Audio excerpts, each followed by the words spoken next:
Hey guys, Jeroen here. Today I'm taking a look at UnderVibe, which is the latest library released by Composer's Tools. UnderVibe is a library based on a bass guitar, as you can see in the image here, but it's not your typical bass guitar. It's actually a sound design toolkit, um, which is using which is using a bass guitar as basic instrument. It runs in the full version of Kontakt. It's being sold currently for $69 US. My video is not the first one. My colleague Ruben Cornell from the Samplecast has also recorded a video in which he explains more the technical side of UnderVibe, so he goes through all the elements. Of course, inevitably I'm going to have to do the same here and there, but I am going to focus more on how the library sounds. And also on the website you will find a few demos made by people where you can hear how they've used UnderVibe and which sounds they came up with, because it is surprising which sounds you can come up with if you're playing with UnderVibe. Good. The interface that is used by UnderVibe is also used in their libraries Voce and Tingtang. I really like the interface a lot, and I must say that it's quite original. I haven't it has a lot of elements that I didn't come across yet in other libraries, or at least the overall way of working is quite different. So the same for Voce and Tingtang, which also look very interesting to me. I'm hoping to do a demo on those libraries. Obviously they are based on a different instrument. And if you like these libraries, you can also buy them as a bundle. They are currently selling these three libraries bundled together for $147 US. And definitely also interesting is their library Iris, which has a very nice interface and is also very impressive in sound.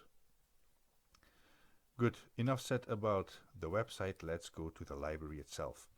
I'm going to build up this demo a little bit. I'm going to start with the bass guitar sound actually, so as normal as I can get it, and then add more and more to that. And while I'm doing that, I can explain the different elements that I'm using for that. When you open up the interface, you get 4 different modules, 1, 2, 3, and 4. And each module of UnderVibe has up to 8 different sound sources, which you can turn on and off by clicking these red buttons here. And then of course you turn up the volume, and of course also the more sources that you add, the thicker and the better your sound will be. Without further ado, I'm going to just play you a few sounds already, and then we'll build up from there.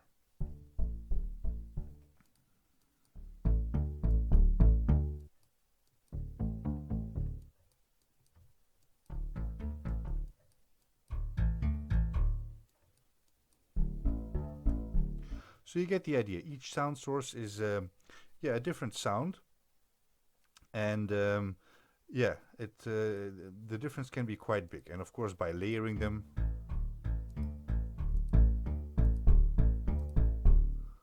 you get a much thicker sound. That's just one module.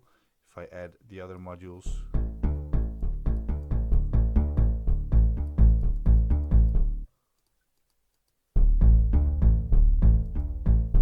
okay, again, this is without any effects or anything at all. So this is a lot of bass guitar sounds put together. Okay, here at the bottom you have the ADSR filter. No need to explain what that does. I put the attack a bit down so you get a more natural bass guitar sound. Okay,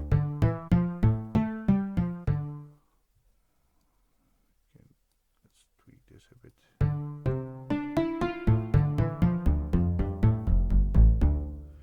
Okay. In the modules you can also adjust the panning, so you can turn it more to the left and to the right.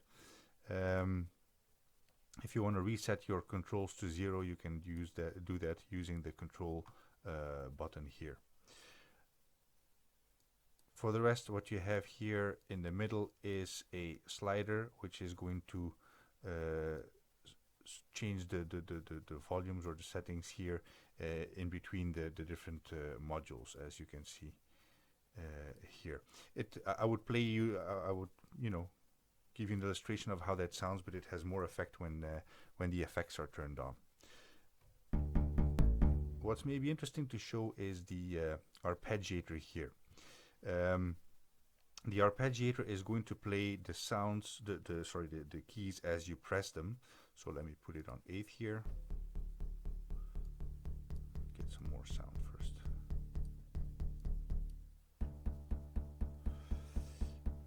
Okay. Now, you get that idea. Sorry, let's play.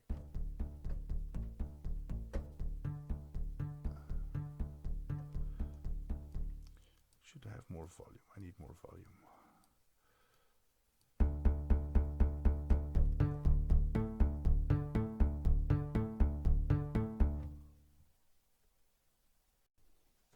Now, the arpeggiator is not just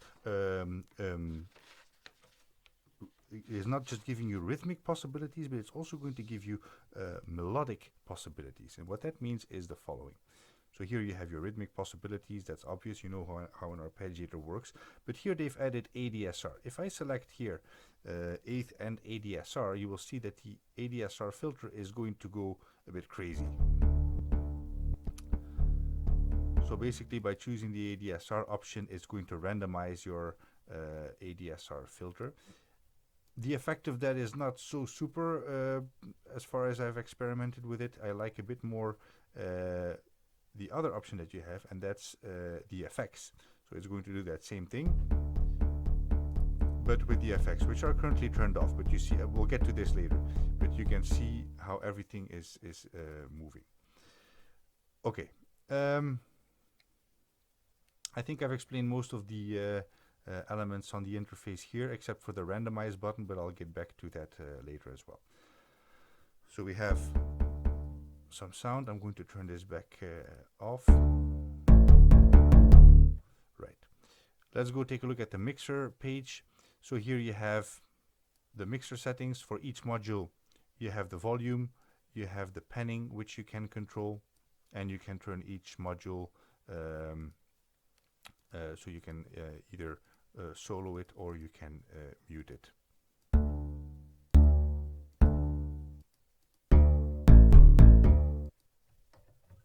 So that's muted. Good. Then you have here your 3-band equalizer. Don't forget to turn it on if you need it, so because it's easy to miss the radio button there. And then here you have your compressor and your surround options. So also here, don't forget to turn it on if you're going to use it. I'm going to leave that off for now. I like my mixer settings here.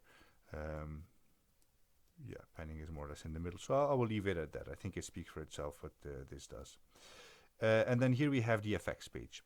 So you have, for each module, you have a row here, and then a column for each effect that is available. Here at the bottom you have a radio button, which allows you to change or to turn up or down that specific effect for all the modules at once. So let me turn it on. Of course, don't forget, you can also turn, it's amazing how many little buttons you have in this library. It's really amazing. So don't forget also to turn the effects on or off for each module.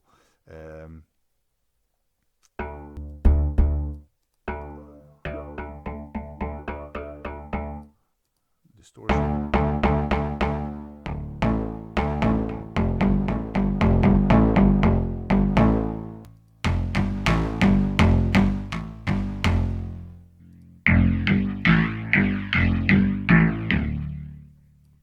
Of course, you can imagine that if I would turn the change the attack,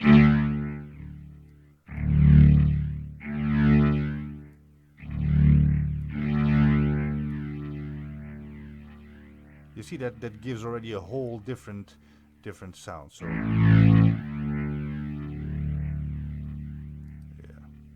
nice one. Okay. Oh yeah, I'm going to turn the attack.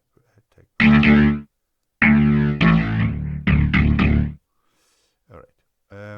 Where was I? I'm going to turn this off. Yeah, let's leave it like this for now. Then here you have a delay, which has also a rhythm to it. I personally call it a. I mean, I'm not very good at explaining what this does, but it's I'm going to just play it. You will see For me, this is kind of a delay that has a rhythm to it, and that rhythm is decided here, or yeah, set here in the middle.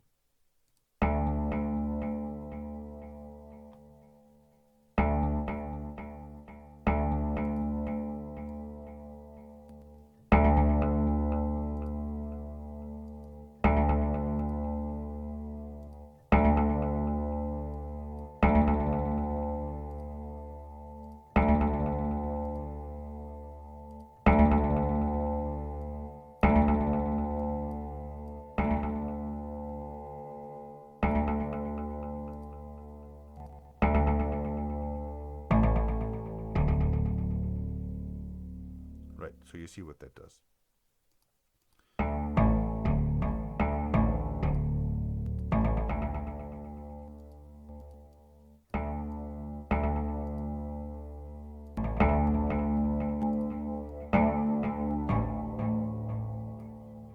And then finally a flanger.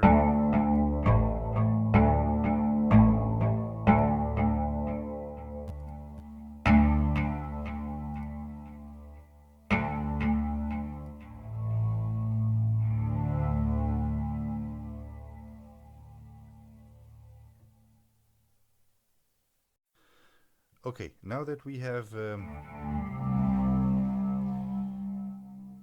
bit more interesting sound, let's play again with this red slider here.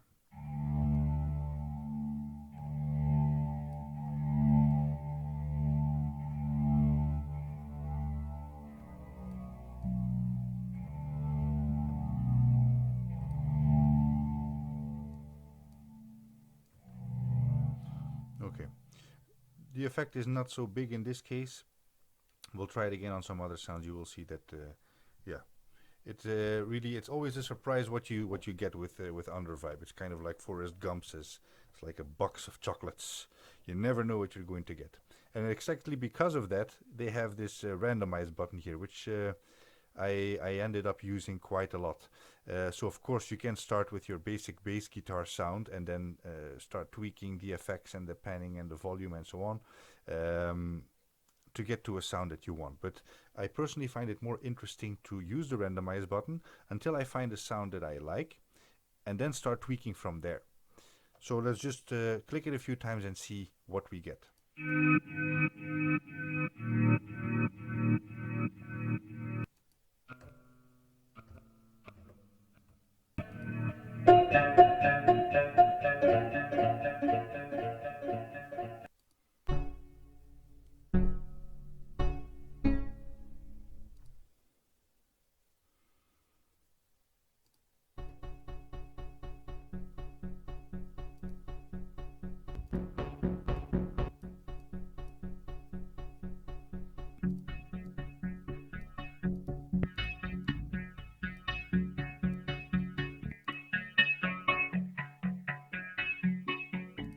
So you see what happens. I turned on the arpeggiator with the effects, and you see how the effects are going crazy.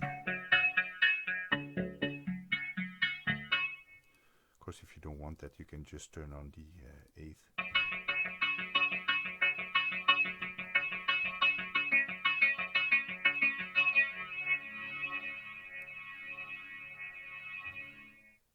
All right, good.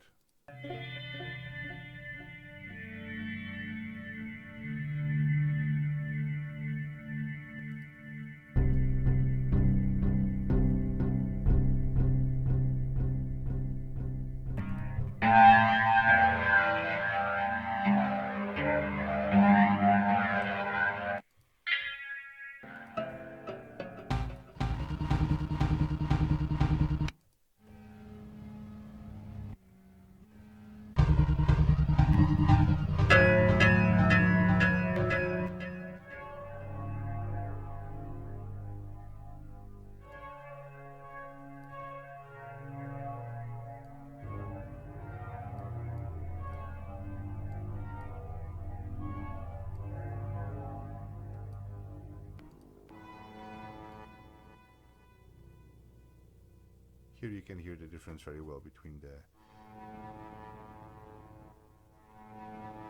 the different sounds if I move the slider.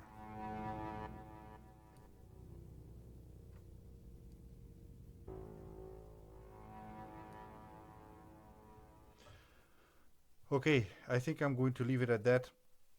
This is a library that you can play with for a long time and still be surprised every time what you come up with. I hope you like this demo. Do check it out, and thank you for watching. Until the next video.